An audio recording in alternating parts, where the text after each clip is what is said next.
আপোনালোকৰ কাৰণে আৰু এটা নিউ ভিডিঅ'লৈ আহিছোঁ। সেইটো ভিডিঅ' হ'ল আপোনালোকে যদি অমৃত বৃক্ষ আন্দোলন আঁচনিত আবেদন কৰিছে বা আপোনালোকে গছৰ পুলিৰ ফটো তুলি আপলোড দিছে অথবা আপোনালোকৰ সেলফ হেল্প গ্ৰুপ আছে আৰু আপোনালোকে 10,000 টকা পোৱাৰ ফৰ্মটো জমা দিছে। এইটো কিন্তু 10,000 টকাৰ আঁচনিটো অমৃত বৃক্ষ আন্দোলন আঁচনি। যদি আপোনালোকে এইটো আঁচনিত আবেদন কৰিছে তেনেহ'লে কিন্তু এতিয়া আপোনালোকে ৰিনিউৱেল কৰিব লাগিব। যদি আপোনালোকে ৰিনিউৱেল নকৰে তেনেহ'লে কিন্তু আপোনালোকে সেইটো আঁচনিৰ 10,000 টকাটো লাভ নকৰিব। কেনেকৈ আপোনালোকে অমৃত বৃক্ষ আন্দোলন আঁচনিত ৰিনিউৱেলটো কৰিব আৰু যদি আপোনালোকে এতিয়া এইটো আঁচনিত আবেদন কৰা নাই, বৰ্তমান কিন্তু আবেদনৰ অপশ্যনটো মুকলি কৰি দিয়া হৈছে। এতিয়া কিন্তু আপোনালোকে নতুনকৈ আৰু আবেদন কৰিব পাৰিব। কেনেকৈ আপোনালোকে ৰিনিউৱেল কৰিব মই আজি এইটো ভিডিঅ'ত আপোনালোকক সম্পূৰ্ণ প্ৰচেছ ষ্টেপ বাই ষ্টেপ দেখুৱাই দি আছোঁ। এতিয়া আপোনালোকে ফাৰ্ষ্ট এইটো অপশ্যনত আহি যাব। মই কিন্তু আপোনাৰ সুবিধাৰ কাৰণে অপশ্যনৰ লিংকটো মোৰ ডিছক্ৰিপশ্যনত দি দিছোঁ। আপোনালোকে ডাইৰেক্ট ক্লিক কৰি ফাৰ্ষ্ট এইটো অপশ্যনত আহি যাব। অহাৰ পিছত ইয়াত চাব এইফালে দি আছে 3 ডট। এতিয়া আপোনালোকে ফাৰ্ষ্ট সেইটো অপশ্যনৰ ওপৰত ক্লিক কৰিব। এতিয়া কিন্তু এইটো পেজ অপেন হৈ যাব।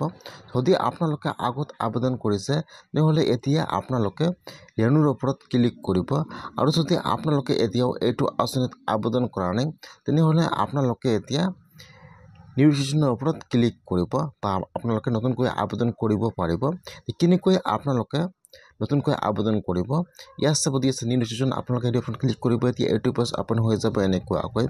ইয়াত চাব দি আছে যিহেতু আপোনালোকে সেলফ হেল্প গ্ৰুপৰ কাৰণে আবেদন কৰিব।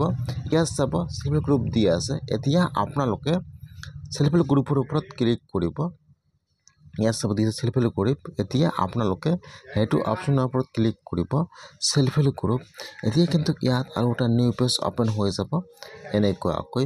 এই কিন্তু নিউ আবেদনৰ ফৰ্ম। এতিয়া ইয়াত ফাৰ্ষ্ট চাব দি আছে চিলেক্ট কেটাগৰী। ফাৰ্ষ্ট আপোনালোকে ইয়াত চিলেক্ট ক্লিক কৰিব। দুটা অপশ্যন আহি যাব টাউনৰ এণ্ড গ্ৰামৰ, ৰুৰাল এণ্ড উৰ্বান। যদি আপোনালোকে গ্ৰামৰ হয় আপোনালোকে ইয়াত ৰুৰাল চিলেক্ট কৰি লৈ ল'ব আৰু যদি আপোনালোকে টাউনৰ হয় তেনেহ'লে আপোনালোকে ইয়াত উৰ্বান চিলেক্ট কৰি লৈ ল'ব। তাৰপিছত ইয়াত চাব দিয়া আছে যিসকলে এতিয়াও সেলফ হেল্প গ্ৰুপত নাম আছে এতিয়াও আবেদন কৰা নাই আপোনালোকে আজিয়ে এনেকৈ আবেদন কৰক। ইয়াত আপোনাৰ সেলফ হেল্প গ্ৰুপৰ ফুল নামটো বহাই দিব, name of the self help group. তাৰপিছত ইয়াত আপোনাৰ গ্ৰুপৰ আইডি নম্বৰ বহাই দিব, মোবাইল নম্বৰ বহাই দিব। তাৰপিছত তলত চাব দিয়া আছে full name of self help group. ইয়াত আপোনাৰ ফুল নামটো বহাই দিব। তাৰপিছত এই ফোনত বহাই দিব ফাদাৰ্ছ বা মাদাৰ্ছ নাম যিটো আপোনাৰ গাৰ্জিয়ান নাম আছে ইয়াত আপোনাৰ গাৰ্জিয়ান নামটো বহাই দিব। তাৰপিছত ইয়াত আপোনাৰ ভইচটো বহাই দিব। তাৰপিছত যিটো আপোনাৰ জেণ্ডাৰ হয় মেল ফিমেল সেইটোৱে চিলেক্ট কৰি লৈ ল'ব। তাৰপিছত ইয়াত আহি যাব আপোনাৰ এড্ৰেছ প্ৰুফ। ইয়াত চাব দি আছে এড্ৰেছ। তলত চাব দি আছে ডিষ্ট্ৰিক্টৰ নাম, ব্লকৰ নাম, পঞ্চায়তৰ নাম, ভিলেজৰ নাম, address, post office, police station আৰু পিনক'ড। ফাৰ্ষ্ট আপোনালোকে ইয়াত আপোনাৰ ডিষ্ট্ৰিক্টৰ নামৰ ওপৰত ক্লিক কৰিব, চিলেক্টৰ ওপৰত ক্লিক কৰিব। ইয়াত ডিষ্ট্ৰিক্টৰ নাম আহি যাব। ইয়াত আপোনাৰ যিটো ডিষ্ট্ৰিক্টৰ নাম হয় আপোনালোকে ইয়াত আপোনাৰ ফাৰ্ষ্ট ডিষ্ট্ৰিক্টৰ নামটো চিলেক্ট কৰি লৈ ল'ব। তাৰপিছত ইয়াত আপোনাৰ ব্লকৰ নামটো আহি যাব। ইয়াত আপোনাৰ ব্লকৰ নামটো চিলেক্ট কৰি লৈ ল'ব। তাৰপিছত ইয়াত আহি যাব পঞ্চায়তৰ নাম, যিটো আপোনাৰ পঞ্চায়তৰ নাম হয় চিলেক্ট কৰি লৈ ল'ব। তাৰপিছত ইয়াত আপোনাৰ ভিলেজ অথবা আপোনাৰ টাউনৰ নামটো ইয়াত বহাই দিব। তাৰপিছত ইয়াত আপোনাৰ এড্ৰেছটো বা যিটো আপোনাৰ গাঁৱৰ নাম আছে বা যিটো আপোনাৰ ৱাৰ্ড নম্বৰ আছে ইয়াত বহাই দিব। তাৰপিছত বহাই দিব পোষ্ট অফিচ নাম, তাৰপিছত বহাই দিব থানাৰ নাম, তাৰপিছত বহাই দিব ইয়াত আপোনাৰ পোষ্ট অফিচৰ পিনক'ড নম্বৰটো বহাই দিব। তাৰপিছত ইয়াত আহি যাব আইডেণ্টিফাই ইনফৰমেশ্যন। এতিয়া কিন্তু ইয়াত এটা আপোনাৰ আইডেণ্টি কাৰ্ড দিব লাগিব। যেতিয়া আপোনালোকে চিলেক্টত ক্লিক কৰিব ইয়াত আপোনাৰ ডকুমেণ্টৰ নামবিলাক আহি যাব এনেকুৱাকৈ। এতিয়া আপোনালোকে কোনটো ডকুমেণ্ট জমা দিব, voter ID card, job card, এই সকলো ডকুমেণ্ট নাম দিয়া আছে। ইয়াত ফাৰ্ষ্ট আপোনালোকে ইয়াত আপোনাৰ ডকুমেণ্ট নামটো চিলেক্ট কৰি লৈ ল'ব। আপোনালোকে যিটো ডকুমেণ্ট জমা দিব ইয়াত ডকুমেণ্ট নামটো চিলেক্ট কৰি লৈ ল'ব। তাৰপিছত ইয়াত আপোনালোকে শ্লেডত ক্লিক কৰি এতিয়া ইয়াত আপোনাৰ ডকুমেণ্টটো আপলোড কৰি দি দিব।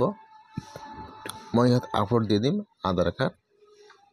তাৰপিছত এতিয়া আপোনালোকে জেনেৰেট অ'টিপিত ক্লিক কৰিব। ইয়াত যিটো আপোনালোকে মোবাইল নম্বৰ দিলে তাত অ'টিপি আহি যাব। অ'টিপিটো বহাই দিব, কেপচাটো বহাই দি আপোনালোকে ছাবমিট মোডত ক্লিক কৰিব। লগে এতিয়া কিন্তু ৰিফাৰেঞ্চ নম্বৰ আহি যাব।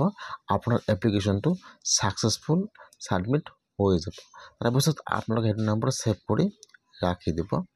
এতিয়া আপোনালোকে কেনেকৈ ৰিনিউ কৰিব, যদি আপোনালোকে আগতে আবেদন কৰিছে কেনেকৈ আপোনালোকে ৰিনিউ কৰিব লাগিব সেইটো প্ৰচেছ জানি লওক।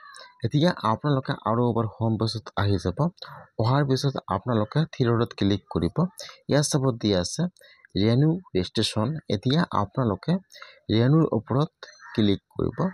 ৰিনিউ ৰেজিষ্ট্ৰেশ্যন যেতিয়া আপোনালোকে ৰিনিউৰ ওপৰত ক্লিক কৰিব, এতিয়া এইটো পেজ অপেন হৈ যাব এনেকুৱাকৈ।